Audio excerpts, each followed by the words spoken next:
కడప జిల్లా వ్యాప్తంగా ఉన్నటువంటి ప్రైవేట్ విద్యా సంస్థల దోపిడీ అయితే గనక రోజు రోజు కూడా మిట్రిపోతుందని చెప్పుకోవచ్చు. అయితే ముఖ్యంగా చూసుకుంటే గనక శ్రీ చైతన్య పాఠశాలకు సంబంధించి అయితే గనక పూర్తిస్థాయిలో కూడా తల్లిదండ్రులు అధిక ఫీజులు కట్టలేక కూడా పూర్తిస్థాయిలో ఇబ్బందులు పడుతున్న పరిస్థితులే ఉన్నాయి. అయితే ముఖ్యంగా ఇదే అంశానికి సంబంధించి మనతో మాట్లాడేందుకు కడప డీఈఓ శంషుద్దీన్ ఉన్నారు. ఆయన అడిగి తెలుసుకుందాం. సార్ చెప్పండి, ఏంటి అసలు కడప జిల్లా వ్యాప్తంగా ఉన్నటువంటి ప్రైవేట్ విద్యా సంస్థలు రోజు రోజుకు తల్లిదండ్రులు కూడా దోచుకున్న పరిస్థితి అయితే ఉంది. వాళ్ళు ఫీజులు కట్టలేని పరిస్థితుల్లో ఉన్నారు. మీరు దీని మీద ఎటువంటి చర్యలు తీసుకుంటున్నారు? సార్, వాస్తవానికి జిల్లా వ్యాప్తంగా ఉన్నటువంటి అన్ని ప్రైవేట్ విద్యా సంస్థలకు మా ఎంఈఓలకు డివైఈఓలకు ఇన్స్ట్రక్షన్స్ ఇవ్వడం జరిగింది. ఏవైతే రికగ్నిషన్ లేవో, ఏవైతే కనీస సదుపాయాలు లేవో వాటన్నిటిని లిస్ట్ అవుట్ చేయడం అనేటువంటిది జరిగింది. అలాగే రెండవది, తల్లిదండ్రులు కూడా విజ్ఞప్తి చేసేది ఏమిటి అని అంటే, మాకున్నటువంటి గవర్నమెంట్ స్కూల్స్లో మంచి సదుపాయాలు ఉన్నాయి, వసతులు ఉన్నాయి, అన్ని ఫీజులు అక్కడ కట్టడం అనే దానికంటే కూడా మా స్కూల్లో చేరండి అని విజ్ఞప్తి చేస్తూ, అలాగే ఏదైతే నిబంధనలకు వ్యతిరేకంగా ఎవరు ప్రవర్తించినా కూడా వాళ్ళ మీద చర్యలు తీసుకోవడానికి మేము ఎప్పుడు సిద్ధంగా ఉండడం అనేటువంటి జరుగుతుంది.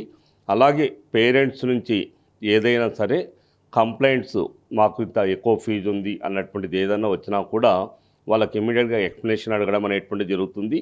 అది సరైనటువంటి విధంగా లేకపోతే వాళ్ళ మీద చర్యలు తీసుకోవడం అనేటువంటిది కూడా జరుగుతుంది. అంటే ప్రధానంగా శ్రీ చైతన్యకు సంబంధించినటువంటి క్యాంపస్లు కూడా పేరుకు మాత్రం ఒక క్యాంపస్ పెడతారు. K1, K2, K3 అని ఇలా క్యాంపస్లు పెడుతూ పోతారు.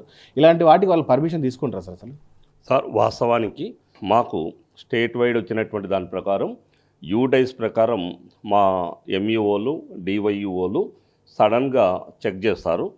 సపోజ్ ఒక విద్యాసంస్థ లోపల పోయినప్పుడు ఆ యూడైస్ ప్రకారం అక్కడ ఉన్నారా లేదా అనేటువంటి చూస్తారు. లేకపోతే ఇమ్మీడియట్గా వాళ్ళకు షోకాజ్ నోటీస్ ఇవ్వడము, దానికి సంబంధించి ఎక్స్ప్లెనేషన్ తీసుకోవడము, లేకపోతే ఇమ్మీడియట్గా వాటి రికగ్నిషన్ రద్దుకు సిఫార్సు చేయడం అనేటువంటి జరుగుతుంది. అంటే ప్రైవేట్ స్కూల్స్ ఈ మన చైతన్యలో చూసుకుంటే కనుక క్లాసుకు దాదాపు 30 మంది విద్యార్థులు ఉండాల్సింది పోయి పాఠశాలల్లో దాదాపుగా 70 నుంచి 80 మంది విద్యార్థులు కూడా కూర్చోబెట్టిన పరిస్థితులు ఉన్నాయి. దీని మీద మీరు ఎటువంటి చర్యలు తీసుకుంటారు? సార్, ఏదైనా సరే పరిమితి మించి వాళ్ళు తీసుకున్నటువంటి అనుమతుల కంటే ఎక్కువగా ఉండడం అనేటువంటి జరుగుతుంది అని అంటే, మనకు ఫస్ట్ ఆ కన్సర్న్ ఎంఈఓ కానీ, అది ప్రైమరీ స్కూల్ అయితే, హై స్కూల్ అయితే డివైఓ కానీ దాన్ని విజిట్ చేసి నివేదిక ఇవ్వడం జరుగుతుంది. దాని ప్రకారం చర్యలు తీసుకోవడం జరుగుతుంది. సార్ ప్రధానంగా ప్రతి గల్లీల్లో సందులలో కూడా దాదాపుగా 5 ఫ్లోర్ల నుంచి 6 ఫ్లోర్లు 7 ఫ్లోర్లకు మించి కూడా భవనాలు కట్టడం జరిగింది. ఇలాంటి భవనాలకు మనం చూసుకుంటే కార్పొరేషన్స్ కూడా అనుమతులు తీసుకొని పరిస్థితి లేని పరిస్థితి. దీని మీద ఈ బిల్డింగ్ల పైన మీరు ఏమైనా చర్యలు తీసుకుంటారా? సార్, ఈ బిల్డింగ్లకు సంబంధించి మనకు నిబంధనలకు వ్యతిరేకంగా ఏదన్నా ఉన్నప్పుడు మనము పై వాళ్ళకు సిఫార్సు చేయడం అనేటువంటి జరుగుతుంది. దానికి తగినటువంటి విధంగా వాళ్ళు స్పందించడం జరుగుతుంది. అంటే ప్రైవేట్ స్కూల్స్లో దాదాపుగా ఐడెంటిటీ కార్డుకి ఒక రేటు, బెల్ట్కి ఒక రేటు, ప్రధానంగా షూకి ఒక రేటు, పుస్తకాలకు ఒక రేటు. అక్కడ పుస్తకాలు దొరకకుంటే కనుక తెలుగు మీడియంకి సంబంధించిన బుక్కులు బయట తెచ్చుకోండి అని చెప్పి ఒత్తిడి తెస్తున్నారు. దీని మీద మీరు ఎటువంటి చర్యలు తీసుకుంటారు? సార్, ఒకటి వాస్తవానికి మారాల్సింది ఏమిటి అని అంటే, ఆ విద్యా సంస్థల్ని పెంచి పోషిస్తున్నటువంటి తల్లిదండ్రులు, నిబంధనలు, రెండవది వాళ్ళ ఆదాయానికి మించినటువంటి ఫీజులు కట్టి మధ్యలో మేము కట్టలేము అన్నటువంటి పరిస్థితులు, వాళ్ళు చేరేటప్పుడు వాళ్ళకు సంబంధించినటువంటి నిబంధనలు వాళ్ళు చెప్తారు, అప్పుడు చేరుతారు, మధ్యలో వచ్చేసేసి ఈ ప్రాబ్లమ్స్ అనేటువంటివి చెప్తారు. అందుకే తల్లిదండ్రులకు చెప్పేది ఏమిటి అని అంటే, మా ప్రభుత్వ బళ్ళల్లో మీరు బాగా చూసుకుంటే ఈసారి రిజల్ట్స్ కావచ్చు, స్టడీ అవర్స్ కావచ్చు, అన్నీ కూడా చాలా బాగా జరుగుతున్నాయి. అలాగే బిల్డింగ్స్ కావచ్చు, క్వాలిటీ ఆఫ్ టీచింగ్ కావచ్చు, అన్నీ ఉన్నాయి.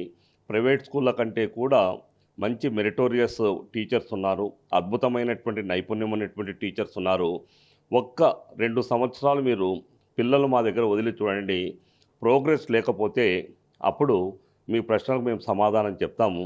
తల్లిదండ్రులందరూ కూడా, ముఖ్యంగా మధ్యతరగతి, దిగువ మధ్యతరగతి వాళ్ళందరూ కూడా ఇటువంటి అభిప్రాయంతో ప్రభుత్వ బళ్ళలో పిల్లలను చేరుస్తే వాళ్ళంతట వాళ్ళే మూసుకుని వెళ్ళిపోవడం అనేటువంటిది జరుగుతుంది.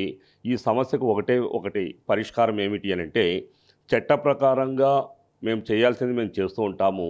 అయితే తల్లిదండ్రుల సహకారం ఏమిటి అంటే, అంత ఫీజు ప్రభుత్వ బళ్ళల్లో ఉండి చదువుకుంటే అంత ఫీజు ఉండదు.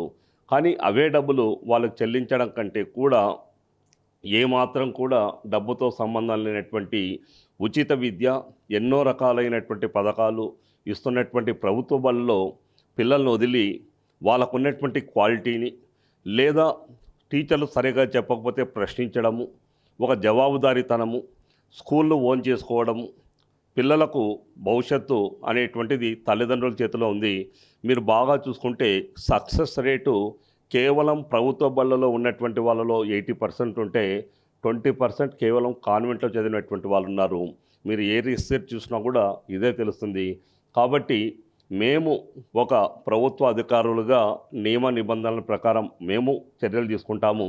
తల్లిదండ్రులు ఒకసారి ఆలోచించి మీ నిర్ణయం తీసుకుంటే కేవలం కొన్ని నెలలు లేదా సంవత్సరంలోనే కాన్వెంట్ రహిత సమాజాన్ని నిర్మించడానికి మీ అందరి యొక్క సహకారాన్ని, తోడ్పాటును కోరుకోవడం అనేటువంటిది జరుగుతుంది. సార్, లాస్ట్ అండ్ ఫైనల్గా చెప్పండి, ఈ వేసవి సెలవుల్లో ప్రైవేట్ విద్యా సంస్థలకు సంబంధించి అనుమతులు లేకున్నటువంటి పాఠశాలల పైన రైడ్ చేసే అవకాశాలు ఉన్నాయని చెప్పుకోవచ్చా? తప్పనిసరిగా వాటిని రైడ్ చేయడమే కాకుండా వాళ్ళ రికగ్నిషన్ కూడా క్యాన్సిల్ చేయడం జరుగుతుంది.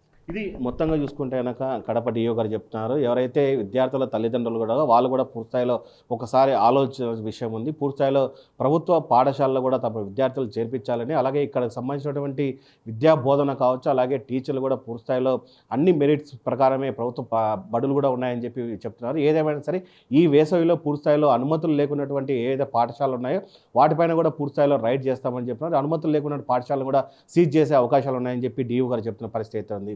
వీడియో జర్నలిస్ట్ రాకేష్తో సుధీర్, ప్రైమ్9 న్యూస్, కడప.